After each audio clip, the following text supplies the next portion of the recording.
Hi guys, welcome back to the channel. Today we'll take a look at how Cassandra handles partition keys and clustering keys. We're going to talk about how you can define different partition and cluster keys.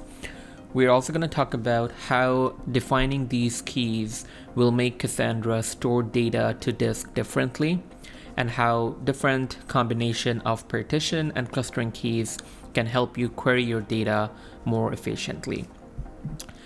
Just for some mock data, we're gonna use the example set over here. This is just some example data that I came up with. We're gonna imagine that we have weather stations all over the world in different cities. And the weather stations are measuring the temperature of the different cities, and we're writing these data into our Cassandra database. We wanna take a look at different tables and how we can store the data differently using different partition keys and clustering keys. And we're also going to talk about how these different table and different keys can help you query your data more efficiently. With that being said, I have a shell over here, which is going to be CQL, which is the query language that Cassandra uses. We're going to go ahead, create the tables, and then from there we're going to talk about the different keys and how you can use them. So at first, let's take a look at the data. So we have country, city, weather station, temperature, and time created. If you did not know how Cassandra stores data, I'll link you to another video where I explain how exactly Cassandra does it. But in a nutshell, Cassandra stores data in partitions, and you want related data to stay in one partition. Ideally, one query should get all the data from one partition, because Cassandra is not performant at all when you tell it to get data from multiple partitions at once. And that's where the partition key comes in. Given the partition key, Cassandra will know which partition to store your data in. So the first thing we're gonna do is very basic. We're gonna try to partition by the country so that all the rows of data belonging to the same country will end up in the same partition. In this case, over here, we have USA, Canada, and France, 3 countries.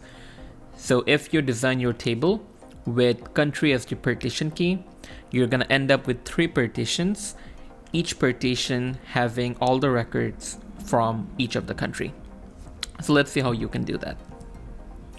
We're gonna go to our shell, and then we're gonna create the table. I'm gonna zoom in so that it's more clear. There you go. So we're gonna do, I already went ahead and created a key space, which is the same as a database in relational world. So now we're gonna create the first table. So we're gonna do a create table, and then let's name it temperature by country.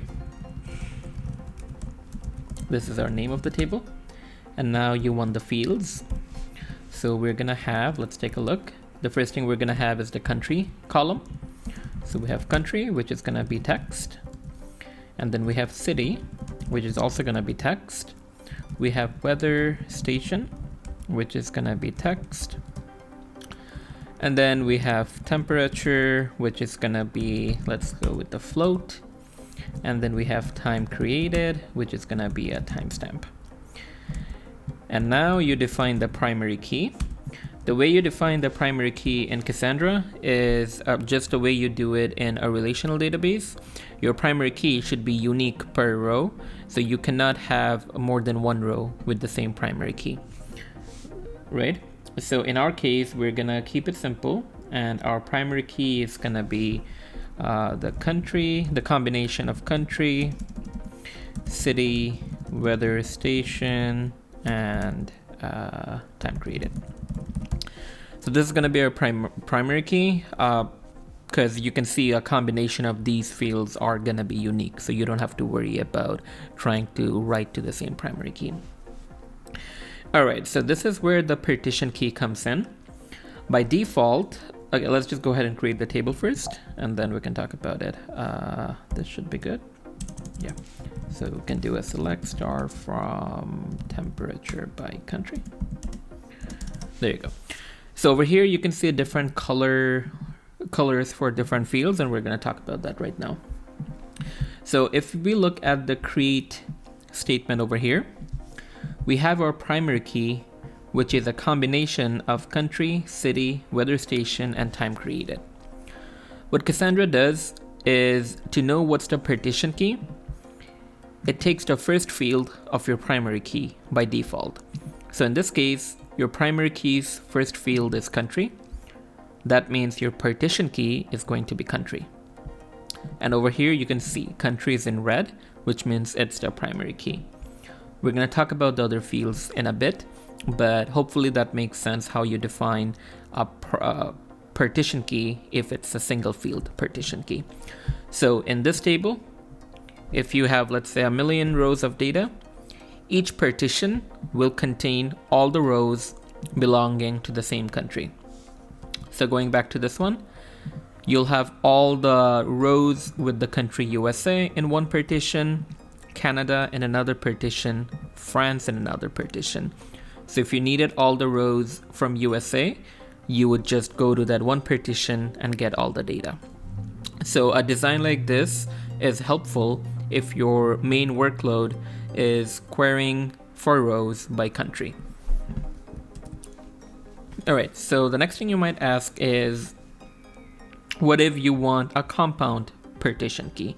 So instead of just having country, you want to have country and city combined, so that every city from the same country gets its own partition, unlike now where the country itself gets its own partition. So we're going to take a look at that, but before, to make things easier to understand, let's look at another example with a simple partition key. So we're going to use the same create table statement, but we're going to create a new table. Let's call it temperature by weather station. Everything is going to be similar, except we're going to put our weather station as the partition key, right? So to do that, you just move it to the front. There you go. And nothing else changes. Now, if I do a select star from temperature by weather station, you can see we have weather station, which is red because this is the partition key. In this world, what's going to happen is we have 3 weather stations, A, B, and C. All the rows from weather station A will be in one partition. All rows from weather station B is going to be in another partition. And all rows from weather station C is going to be in a third partition. So unlike last time, instead of creating one partition per country, we are creating one partition per weather station. So you can imagine the workload for this table is very different. Whereas in the previous one, you would query by country and get all the rows. In a table like this, you want to query by the weather station.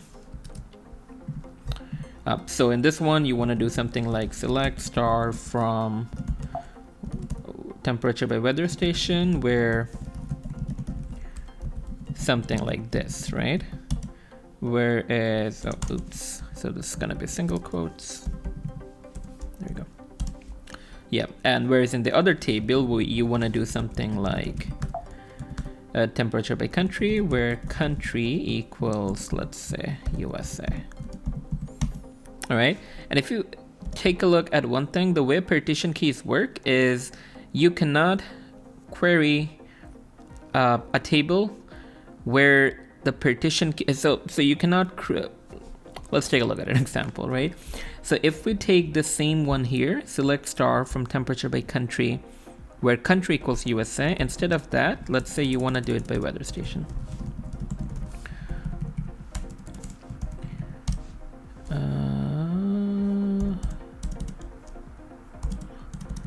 Once again, there we go. So we're gonna do starting. There you go. So Cassandra gives you an error. It says primary key column weather station cannot be restricted as preceding column city is not restricted. So what this essentially means is, if we take a look at the table that we just tried to query, temperature by country. So we're trying to do a where clause on weather station without giving it the partition key in the where clause. Cassandra won't let you do that. Because Cassandra needs to know when executing your query which partition to look into. That's why you want to mention the country and then you want to give it the other clauses, right? That's how Cassandra stores the data. And that's why in my previous video, I mentioned how important it is to know what queries you want to run before designing your table schema. So we took a look at two simple partition keys, one by country and one by weather station. Now let's take a look at a compound partition key and how you would do that, right? So going back to the data, let's say instead of creating a partition for every country or creating a partition for every weather station, you want to create one partition for every city country combination in the world. So let's say for argument's sake that there is an Atlanta in the USA and there is an Atlanta in Canada. If your partition key is a combination of country and city, both the Atlanta will have different partitions because the country is different in both cases. So yeah, let's take a look at how you can create such a compound partition key. So we're gonna bring back one of our create table statements. Let's just start from here. So let's change the name of the table. So we're gonna call it, let's do temp. Let's do temperature by city. Let's just do by country and city, right? We're gonna keep all the fields the same, but in our primary key over here, this is the important bit, right? We wanna define our country. So let me get rid of weather station from here and move it back over here. There you go. So remember how if we keep it as is, country is going to be our clustering, our partitioning key. But we want to define the combination of country and city as the partition key. So what you do is you put a parenthesis and then you close it over here. That's all you need to do. The combination, so the order has to be the same, so you cannot have country and weather station. In that case, you would have to move weather station to the left. So just by including the parentheses and including country and city within the parentheses, you're telling Cassandra that for your table temperature by country and city combination is going to be your partition key. Let's run it. And now let's take a look at the table. Over here, you can see we have country and city in red, whereas before we only had country. So now every combination of a country and a city is going to get a new partition. So essentially every city in the world will have a new partition. So all your data from Manchester, UK is going to be in one partition. All your data from Manchester, USA is going to be in another partition. So every city is getting its own partition. So that's how you define a simple partition key. And that's how you define a compound partition key. So hopefully this gives you an idea on how to create partition keys.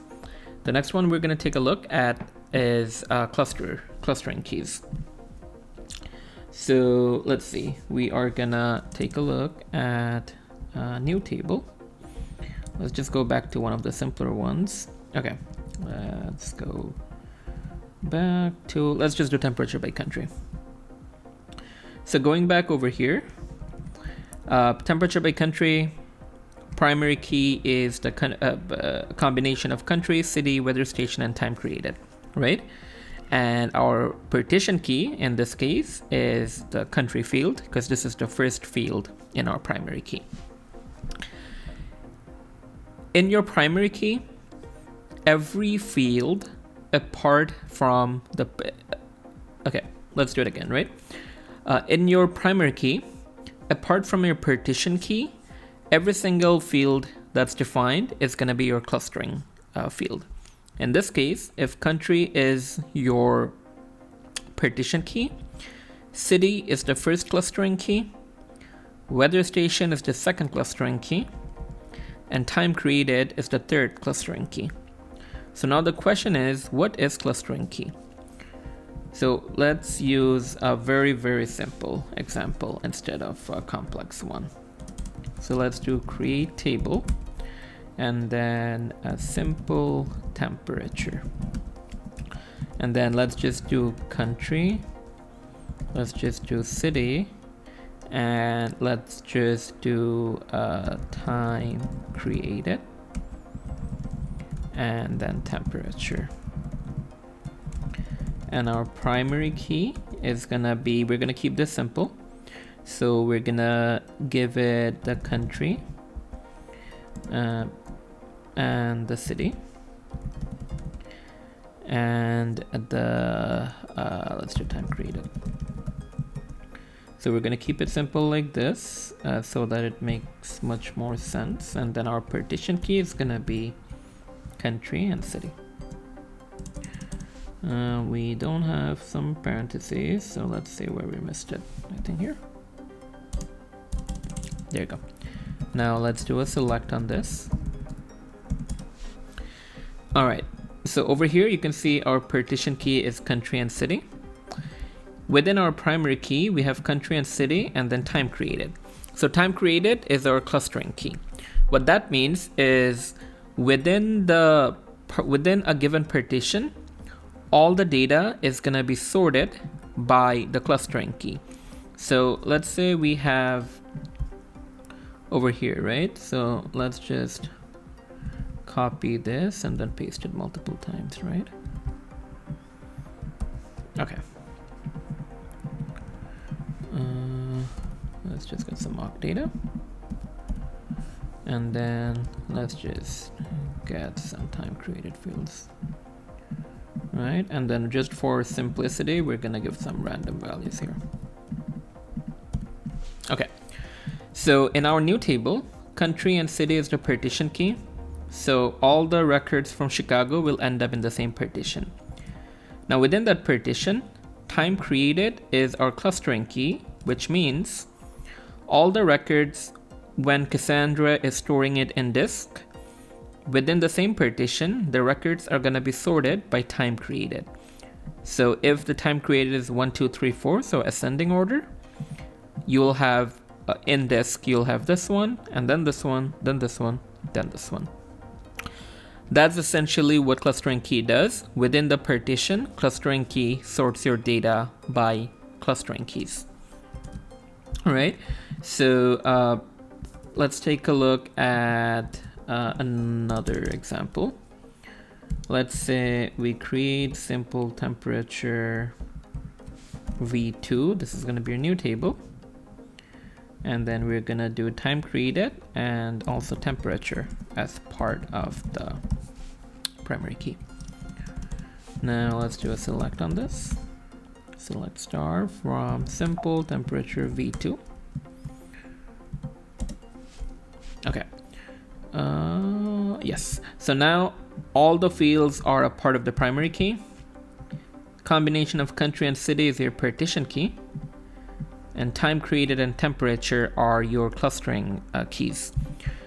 We already talked about how every city will get its own partition. Within that partition, at first, the data is going to be sorted by time created. That means the most recent, if it's ascending or descending, depending on that, the most recent rows are going to be at the top or at the bottom. And as a secondary sorting, once that's sorted by time created, within that, it's going to be sorted by temperature.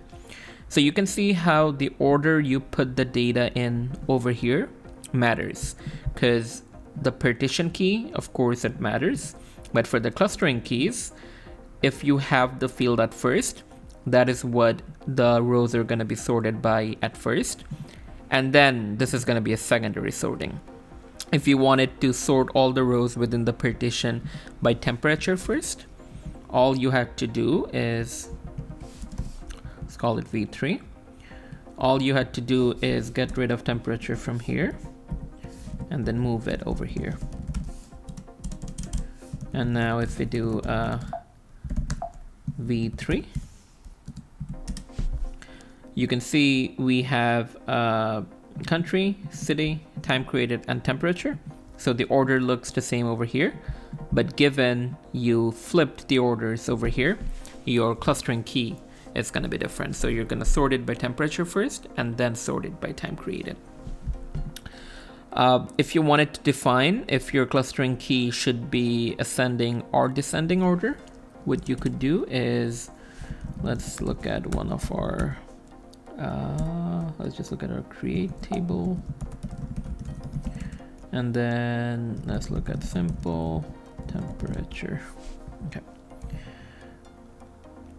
So over here we had our partition key, a combination of country and city, and time created was our clustering key. But let's say you want to define that the clustering order should be in ascending order. So your oldest records will be at the top. All you do is with clustering order by the clustering field, and then you do ascending. Right, so we need to, let's call it test table. So now your test table that you just created, your clustering order, so every row, so your data within every partition is gonna be sorted by the time created in an ascending way. So if you wanted descending, all you had to do was change this to descending. Make sense? So that's how you define your partition keys and clustering keys. And you can decide on the order of the clustering key just by using the order by command. How you design your schema is very, very dependent on how your queries are going to look like. As you could see that you want to keep related data in the same partition, and you want to query by the partition too. So we're going to have a few more videos coming up next where we're going to talk about how different use cases. So we're going to talk about an example app and what kind of queries that app would support. And then from that app, we're going to come down to the Cassandra data model and then write the schema for each of the table and talk about how they can help you get your data very, very fast. If you can design the Cassandra table correctly and your app uses the table just like the tables were intended to be used, the performance is crazy good. So we want to make sure that when designing the table, we have the queries in mind, and we're going to do exactly that in one of the future videos. So hopefully that was helpful, and I'm going to link all the commands that I used in the description of the video. So take a look at it if you want to do it on your own. I can also show you how I'm using SQL in my local computer. I'm using Docker to do that. And if you want a video about that, I can also do that. So let me know if that's going to be helpful. With that being said, hopefully this was helpful and you learned something new. Let me know if you have any questions in the comments below, and I'm going to catch y'all on the next one. Bye-bye.